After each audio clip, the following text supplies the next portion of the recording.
I must admit, as a step-back perspective, what I loved the most about Chris Paul last night was he was the best floor general on the floor, and that he had 10 assists and controlled the game from tip-off through three quarters. So, I'm back to my original point. Maybe it's time now for Chris Paul to take the next step to become a superstar instead of just a star.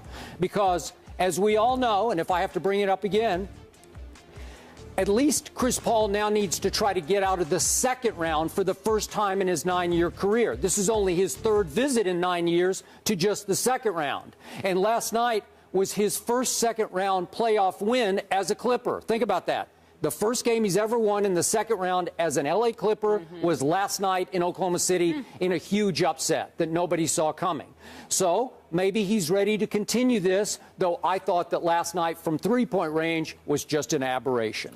Last night's performance from three-point range was an aberration. His ability to excel is no aberration.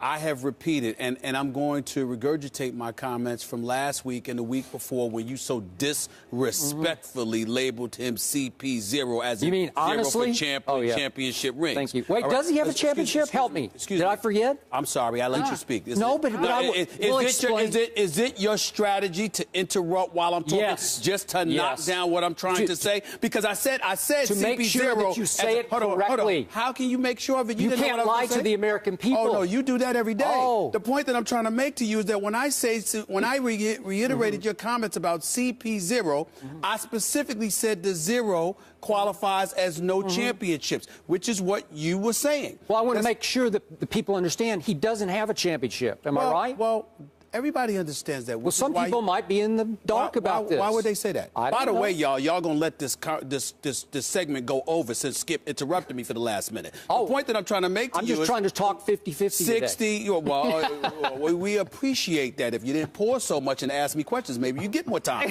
But the point that I'm trying to make to you is that CP0 showed up. And if you remember what I have said repeatedly to you, Skip Bayless, what I have said was CP3 is a superstar point guard. I didn't say superstar as in superstar Kevin Durant, superstar LeBron James, superstar Kobe Bryant. I said superstar point guard because there's something to be said about being a floor general. Despite his 8 3-pointers last night, what was everybody raving about? It was great to get that kind of performance from, quote-unquote, our leader. Okay, because we usually goes where he takes us, because he's the one that sets the tone. When you were in Game 6 in Golden State, when I was there, CP3, Doc Rivers looked exasperated. Why? Because CP3 was pounding the ball too much. He wasn't moving the basketball the way he's accustomed to doing. He was dribbling the ball entirely too much. He wasn't facilitating movement, spreading the floor, running the offense. This is what he's elite at. If you look throughout history, the great point guards didn't win championships by themselves. You had to surround them with people, and they were the ones who were the floor generals. The Michael Jordans came along, and they taught you that everybody doesn't need a point guard. If you have a Michael, if you have a Kobe or somebody like that, you don't necessarily need a great point guard to win, a LeBron James. Those guys change everything. Dwayne Wade in 2006. Those guys change everything. But if with devoid of that kind of talent, you need a point guard and a big man in order to win for you. And when you look at CP3, there's no question. He's the quintessential point guard in this game. Now let's get down to brass tacks here. The Los Angeles Clippers look better than the Oklahoma City Thunder. And to me, just like CP3 was the MVP of last night's game, the biggest GOAT for last night's game was twofold: Russell Westbrook and Scott Brooks. How many times is Kevin Durant going to simply use his forearm to hold somebody off, to demand the ball, and then all of a sudden he's engaging in one-on-one or one-on-two or something like that? That's not going to work. You need Scott Brooks. Scott Brooks has got, I can't stand saying it because I like him so much, but he has got to be a bit more innovative offensively as a coach. And Russell Westbrook, I can't believe I'm about to say this, he just got waxed last night. Yeah, he did. He just got waxed last night. Because let me tell you something. He walked away, and Charles Barkley, I want to give Charles Barkley all the credit in the world for this one point.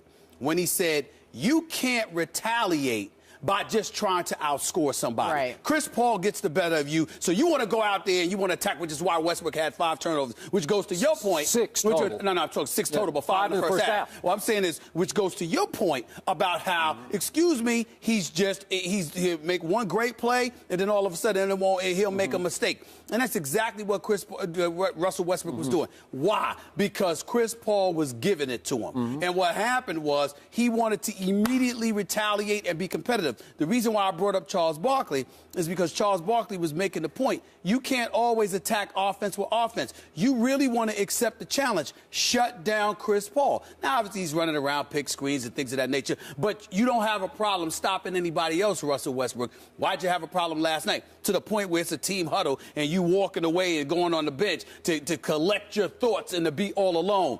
It's a rare moment because Russell Westbrook is big time. But it's one of those rare moments where you just simply got your butt waxed. And that's what happened last night. He got waxed. I mean, Chris Paul just gave it to him. And so now we're going to find out what OKC is worth because, remember, I picked OKC because I'm assuming the games are going to be tight.